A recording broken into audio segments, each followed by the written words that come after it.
Okay. இப்போ நம்ம last வீடியோவில் வந்து இஃப் ஸ்டேட்மெண்ட் பார்த்தாச்சு, எல்ஸ் ஸ்டேட்மெண்ட்டும் பார்த்தாச்சு. இப்போ நம்ம வந்து பார்த்தீங்கன்னா எல்சிஃப் ஸ்டேட்மெண்ட் வந்து நம்ம பார்க்க போகிறோம். ஓகேங்களா? ஓகே. ஸோ எல்சிஃப் ஸ்டேட்மெண்ட்டில் வந்து பார்த்தீங்கன்னா ஃபஸ்ட்டு வந்து கண்டிஷன் 1 செக் பண்ணோம். இஃப்ல வந்து அந்த பிளாக் ஆஃப் கோடு வந்து கண்டிஷன் ட்ரூவாக இருந்துச்சுன்னா எக்ஸிக்யூட் ஆகும். இல்லை அப்படின்னா எல்சிஃப் போகும். கண்டிஷன் 2 எல்சிஃப் போகும்.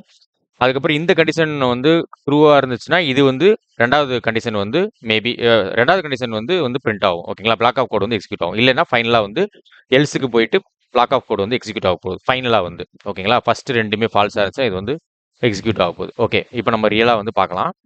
ஸோ ஃபர்ஸ்ட் நான் என்ன பண்ணுறேன்னா இன்டீஜர் ஏஸ் ஈக்குவல் டு ஒரு நம்பர் நான் கொடுத்துக்கிறேன், சின்ன நம்பரை நான் கொடுத்துக்கிறேன்.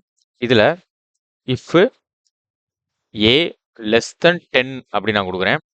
அதுக்கப்புறமா இந்த இடத்துல ஒரு ஓப்பன் பிரேசஸ் கொடுத்துட்டு இந்த இடத்துல system dot out system dot print LN அப்படி நான் கொடுத்துக்கிறேன். A is less than 10. ஓகேங்களா? அடுத்தது இங்கே எல்ஸ் இஃப் கொடுக்குறேன். எல்ஸ் இஃப்ல ஏ லெஸ் தென் நம்பர் கொடுக்குறேன், 18 கொடுத்துக்கிறேன். இந்த இடத்துல வந்து திரும்ப ஒரு ஓப்பன் பிரேசஸ், அதுக்கப்புறம் system dot out dot print LN அப்படி நான் கொடுத்துக்கிறேன். இந்த இடத்துல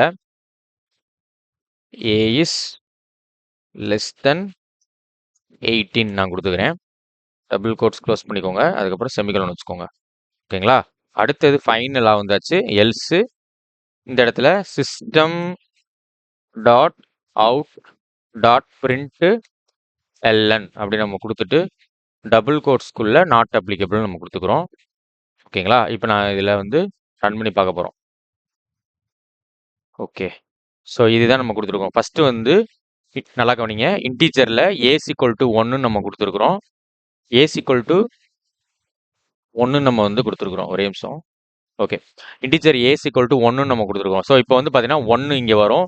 10 1 வந்து கம்மியானா ஆமாம் கம்மி தான். So A is less than 10 நமக்கு வந்து பிரிண்ட் ஆக போகுது இந்த சைடு. ஓகேங்களா? ஓகே, நம்ம ட்ரை பண்ணி பார்க்கலாம்.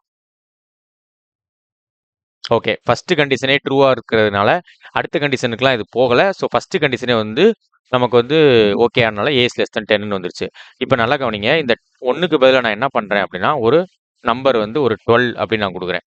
12 கொடுக்கறதுனால ஃபர்ஸ்ட் கண்டிஷன் வந்து செக் பண்ணும். 10 விட இந்த நம்பர் வந்து கம்மியான நம்பரானா இல்லை. ஓகேங்களா? அடுத்த கண்டிஷன் போகும்.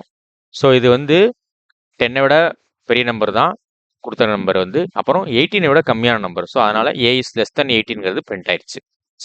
வந்து டிஸ்பிளே ஆயிடுச்சு. ஐ மீன் ரைட் சைடில். ஓகே. இப்போ நான் இங்கே என்ன பண்ணுறேன்னா 12க்கு பதிலாக நான் ஒரு 19 அப்படி நம்பரை கொடுத்து பார்ப்போம். கொடுத்தோம்னா உங்களுக்கு வந்து ஃபைனலாக போயிடும். ஃபர்ஸ்ட் கண்டிஷனும் ஃபால்ஸு, செகண்ட் கண்டிஷனும் ஃபால்ஸ் ஆயிடுச்சு. ஸோ அதனால இது ரெண்டுமே ஃபால்ஸ் ஆனால ஃபைனலாக வந்து நாட் அப்ளிகபிள் டிஸ்பிளே ஆகுது. ஓகேங்களா? ஸோ இதுதான் வந்து நம்ம வந்து டீட்டெயில்டாக பார்த்தாச்சு. Else if statement first condition if condition 1, அதுக்கப்புறம் அது ட்ரூவாக இருந்துச்சுன்னா இது டிஸ்பிளே ஆகும். இல்லை அப்படின்னா ரெண்டாவது கண்டிஷன் போகும். இது ஓகேவாக இருந்துச்சுன்னா இது வந்து பிரிண்ட் ஆகும். இது ரெண்டுமே வந்து ஃபால்ஸாக இருந்துச்சுன்னா தான் தேர்டுக்கு வந்து போகுது. ஸோ சிம்பிளான ஒரு எக்ஸாம்பிளில் நான் வந்து உங்களுக்கு பண்ணியிருக்கிறேன். ஸோ நீங்களும் ட்ரை பண்ணி பாருங்கள். நம்ம இதவே வந்து நம்ம இன்டீஜர் நம்பர் யூஸ் பண்ணியிருக்கோம். ஓகேங்களா? நம்மளோட நெக்ஸ்ட் வந்து ஒரு கோடிங் சேலஞ்ச் பார்க்க போகிறோம். அதில் நம்ம என்ன பண்ண போகிறோம்னா எல்லாமே வந்து ஸ்டிங்கை யூஸ் பண்ண போகிறோம். நம்பர்ஸ் யூஸ் பண்ணாமல் ஸ்டிங் வந்து யூஸ் பண்ணி பார்க்க போகிறோம். ஓகேங்களா? ஓகே. இன்ன வரையும் நம்ம சேனலில் நம்ம சப்ஸ்கிரைப் பண்ணலைன்னா சப்ஸ்கிரைப் பண்ணிட்டு பாருங்கள். தேங்க்ஸ் ஃபார் வாட்சிங். Thank you so much. Bye by.